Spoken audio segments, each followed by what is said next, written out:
I do have a gentleman behind me, Jayson Faulkner, who a lot of us have heard about the Bridal Falls Gondola and lots of great things that propose that is going to happen up there and plans. And I'm very honored and excited that we are listening to those plans, and all of you guys are here today. And I really do appreciate this because they are looking for input, and we're looking at what the future holds for Chilliwack, Hope, Harrison, Abbotsford, the whole Fraser Valley, because in tourism, all of my colleagues are here today because we all work as a team. It's not just about our one community, it's about the whole Fraser Valley working together. And I honestly believe that from my full heart, and you will always see that in everything we do. We work collectively together. And it's a great initiative and mission that I have for other industries other than tourism. But I don't want to talk anymore. I'm going to pass it over to Jayson, which why you guys are all here. And you can tell why his initiative and everything that they're planning with Pete Tampin, who's also here, why we're inspired and brought this all together tonight to showcase something that could potentially be an amazing idea and asset to our community. Jayson.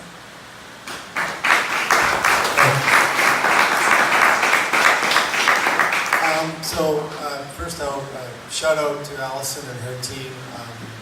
It was their idea to put something together as a community outreach, and we've been doing some community events and grassroots with Ryder Lake Residents Association, Chilliwack River Valley Residents Association, and so on. And obviously, Chilliwack tourism is a very important part of developing whatever this project ultimately looks like, making sure that it fits within the community. And this is just one more step in that process of reaching out and having people come in and talk to us.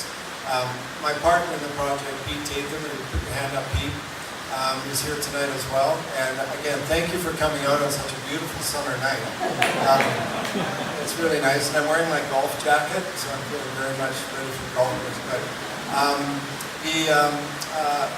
we'll talk about the project. So what you're going to see tonight is our best guess at this point in time. These kinds of projects are very, very long in process. They have a lot of moving parts. There's a lot of unknowns as you start through the process. You're figuring out what goes where. And to some extent, we're dealing with a kind of a blank sheet of paper at this point. We have a concept. We know what works. We've been there before. We know how this impacts communities. We know the benefits that they generate. But ultimately, what the mix is, the experience for the guests, for the locals, and so on, is still to be determined.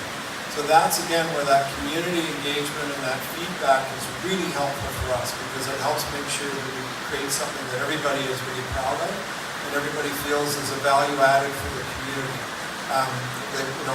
It really creates something special. So I'll get started here. So it's what is it? It's an ecotourism project, and by that, it's a nature-based experience. A nature-based experience, and I'll talk about that more in the presentation, is very critical in tourism at this time, at this particular time in history.